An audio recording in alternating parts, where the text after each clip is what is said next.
వచ్చిండ్రు. అటు వికారాబాద్, ఇటు నారాయణపేట, అటు మహబూబ్ నగర్, ఇటు రంగారెడ్డి. ఎన్నో అభివృద్ధి సంక్షేమ కార్యక్రమాలకు శంకుస్థాపన నామ ఫలకాలను ఆవిష్కరించారు. అక్కడ ఫోటో దిగేటప్పుడు సార్లు సైలెంట్గా ఉంటారు. మీరు యజ్ఞం అయింది, యజ్ఞం అయిన తర్వాత పూర్ణాహుతిలో, అది పూర్ణాహుతి ద్రవ్యం గౌరవనీయులైన ముఖ్యమంత్రి గారు అగ్నిదేవుడి ద్వారా ఆకాశంలో ఉండే దేవతలకు సమర్పిస్తారన్నమాట. దాన్నే పూర్ణాహుతి అంటారు.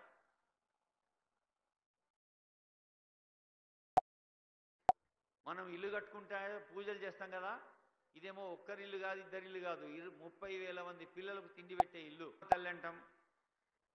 చెట్టును కూడా, పుట్టను, మట్టిని, పిట్టను, మట్టి బెడ్డను, గుట్టను ఏడ చూస్తాడో దేవుడు ఉన్నాడు అనుకుంటాం. ఇందుగలడు అందులేడని సందేహము వలదు, చక్రి సర్వోపగతుండు, ఎందెందు వెదకి చూచిన అందందే కలడు దానవాగ్రని. అక్కడి అదిగో ఆరతిస్తున్నాడమ్మా. మొన్న పుట్టపర్తికి పోయిండు సారు, ముఖ్యమంత్రి సార్. ఉండవు, ఈర్ష్యలుండవు, అసూయ ఉండదు. అయ్యో నేను ముందున్నా ఇంకోళ్ళు ఎన్నుకున్నారనే బాధ ఉండదు.